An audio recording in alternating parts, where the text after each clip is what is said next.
Pamela Joyse doing Manooy. I am the first reporter. So our topic is all about informal assessment, but our main topic is all about observation.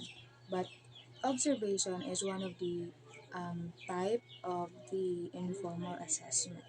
So when we say informal assessment, it is, for example, in early child education, it is the process of observing and documenting a child's development or learning progress or achievements through non-standardized methods. Here also in informal assessment, teacher will see the strengths, interests, and weaknesses of a young learners. And also, um, here in informal assessment, we can, from the word informal, the information of the child, of what he or she can do, or of what he or she can't do. Also, informal assessment can be conducted through, syempre, observation, conversation, especially in the play, activities that provide into a child's cognitive, social, emotional, and physical capabilities. So informal assessment really helps to the young learners. It is because, for example, as a teacher, we can provide him or her an individualized activity plan for them to, like, they have a development or progress. By that we can see that, for example, we conducted an observation. Siyempre, we can see the progress, we can see the development, or we can see the achievement of a one child. So first, let's first read the objectives.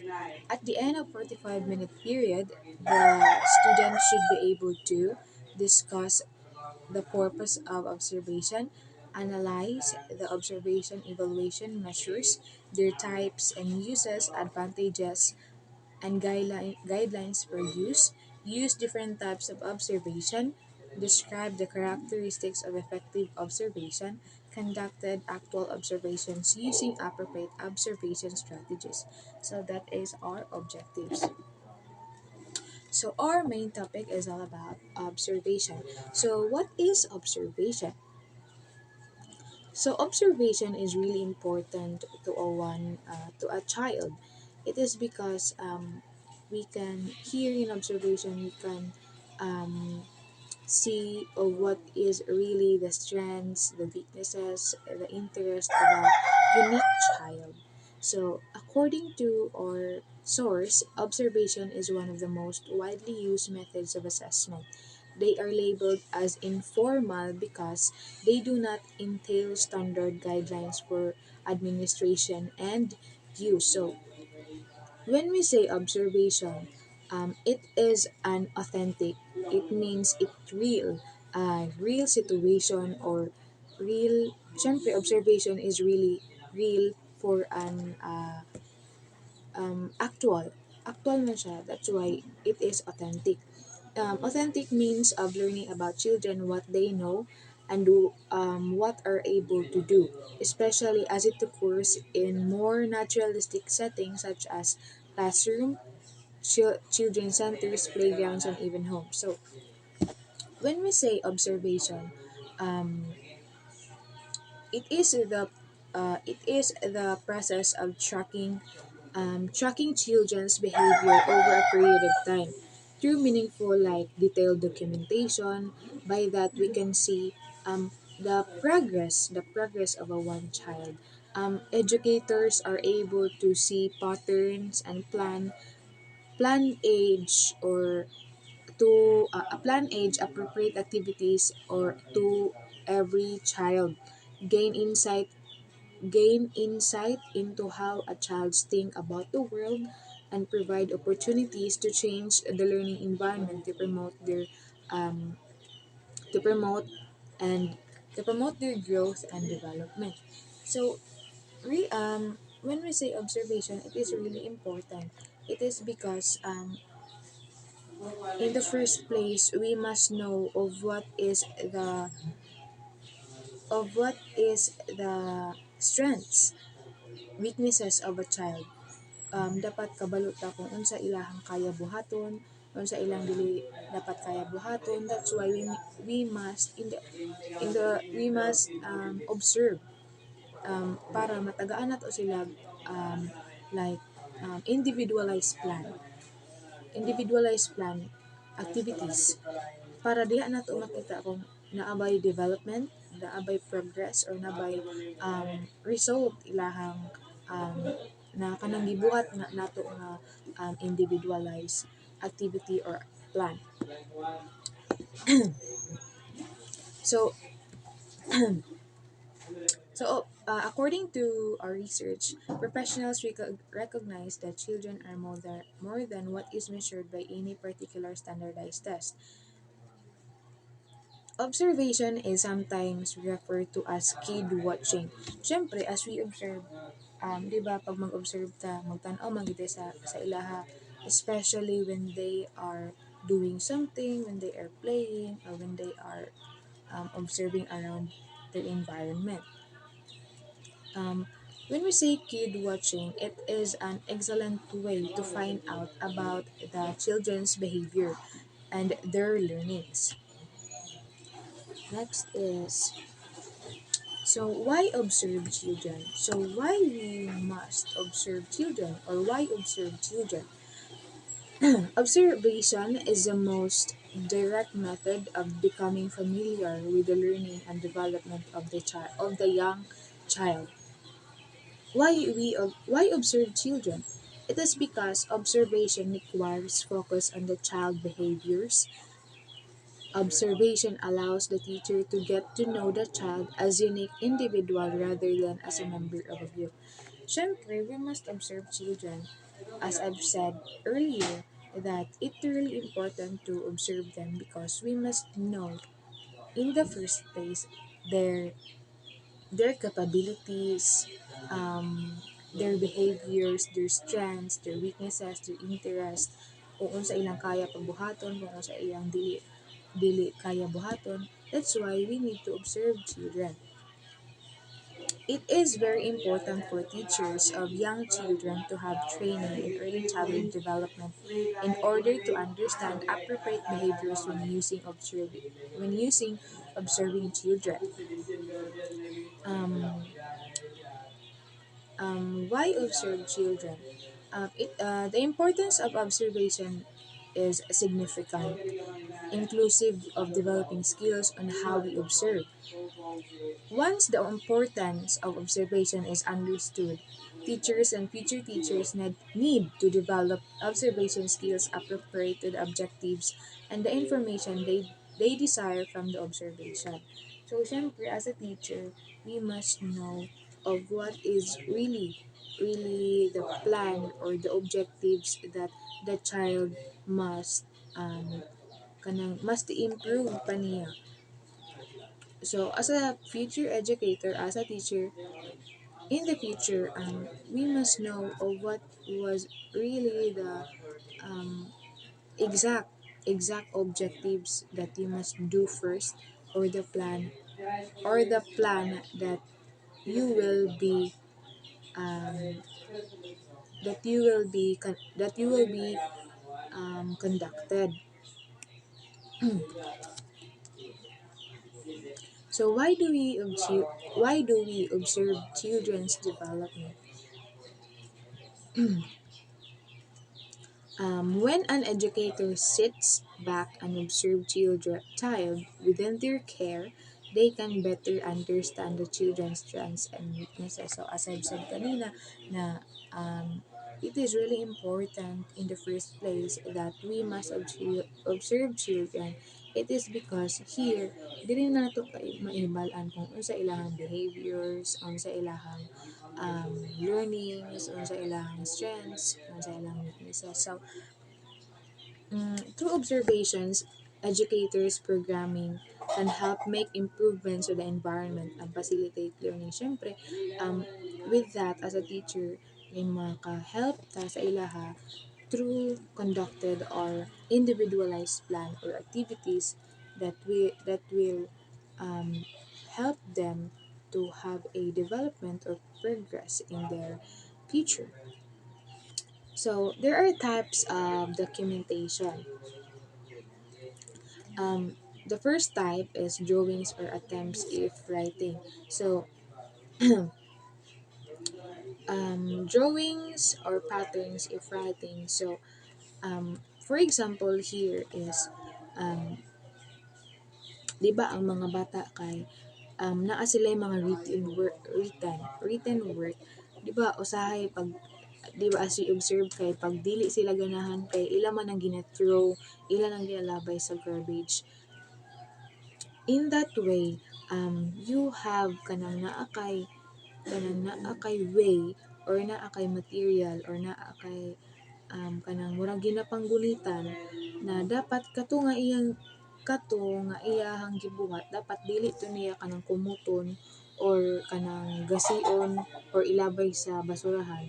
Dapat kato siya kanang imuha siyang ikip para kanang bahalag dili siya perfect, bahalag dili siya kompleto, at least kanang givalue nimo siya o kanang murag buhaton nimo siya nga kanang ganing murag kanang kanang ibutang nimo siya sa something nga folder para diha nimo makita or ipakita sa iya kung unsa iyahang progress, unsa iyang development ana.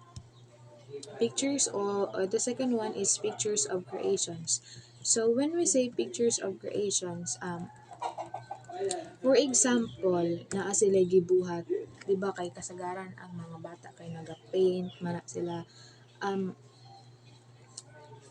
kana diha pa lang nga naga-paint pa lang sila dapat imuha na ng kanang naga-picture na gani you kanang naga-capture na ka sa ilahang mga work para kanang you can preserve a record of their creation.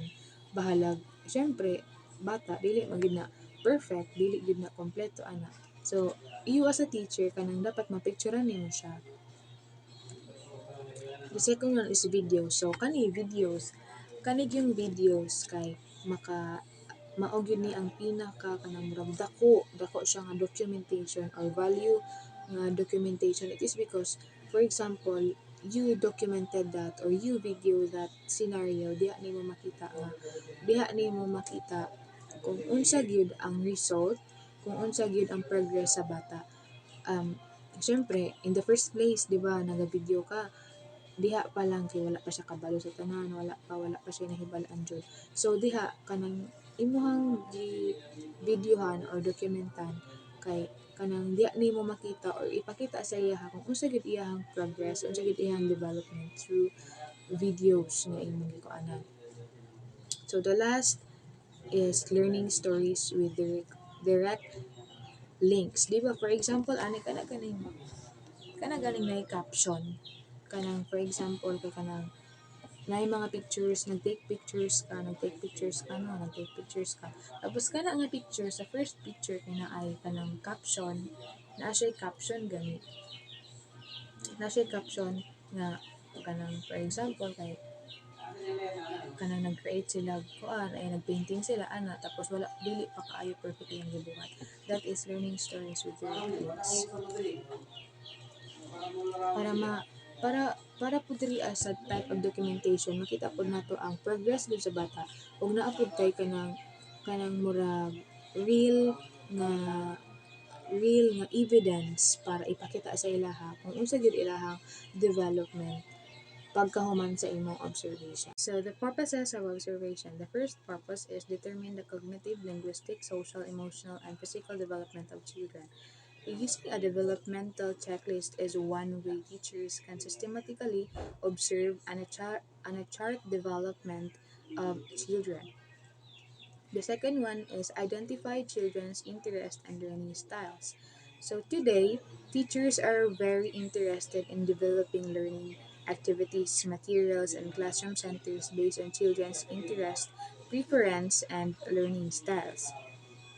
The third one is plan instruction on a daily ongoing process. So when we say plan instruction on a daily ongoing process, observation provides authentic and solid information that enables teachers to intentionally plan for activities rather than make decisions with little no information. The fourth one is meet the needs of individual children. So meeting the needs of individual children is really important part of teaching and learning.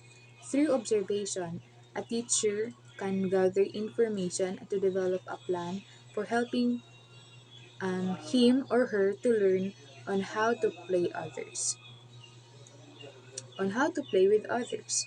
The next one is determine progress. So when we say determine progress, systematic over time provide a rich, valuable, and informative source of information about how individuals and groups of children are progressing in their learning and behavior. 6. Provide information to parents. Teachers report to a conference with parents on an ongoing basis. Observational information adds to other information they have, such as test results and child work samples, while providing a fuller and more complete pictures of individual children. The last one is provide self insight. So, observational information can help teachers learn more about themselves and what to do to help their children. So these purposes is really important to the parent or especially to the young learners. It is because it really helps teachers because it provides them the information that they really need that will help them to conduct the individualized plan or activities. So how observation is done right? Observation is crucial component of early childhood education as it assists teachers in assessing a child's development, interest, and strengths. By observing children, teachers are able to plan appropriate activities and provide support where needed. The following are the three main steps to observe children effectively. The first one is plan and prepare. Plan and prepare. Before observation, teachers should have a plan including what they would like to observe, how they should document their observations, and which assessments tools they need to use. This process help teachers to remain focused during observations. Siyempre, as you observe, dapat na jud kay plano o dapat naka-prepare po siya kung unsa imong dapat kung unsa imong dapat buhato ay gamiton nga assessment tools, kung unsa dapat nga um, kanang how you will going to document their observations and that you must the first steps that observation is like effectively is you must plan and prepare. The next one is diya na ka mag-observe. The second one is observe. So during observation, teachers should limit their interactions and focus on the child's behavior without any prejudice or bias. Siyempre, you kay nag-observe lang man ka, you as a teacher, dapat na kay limitation, dapat nag-focus lang ka kung unsa gyud imong objective, kung unsa gyud imong aim para ana nga bata. Dapat walay prejudice or dapat walay bias nga mahitabo.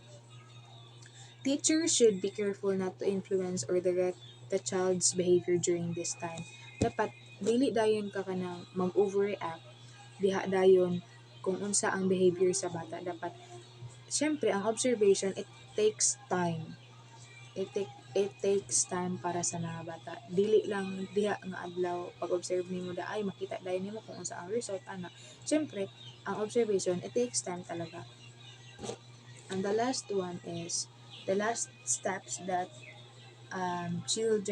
observe children effectively is analyze and apply.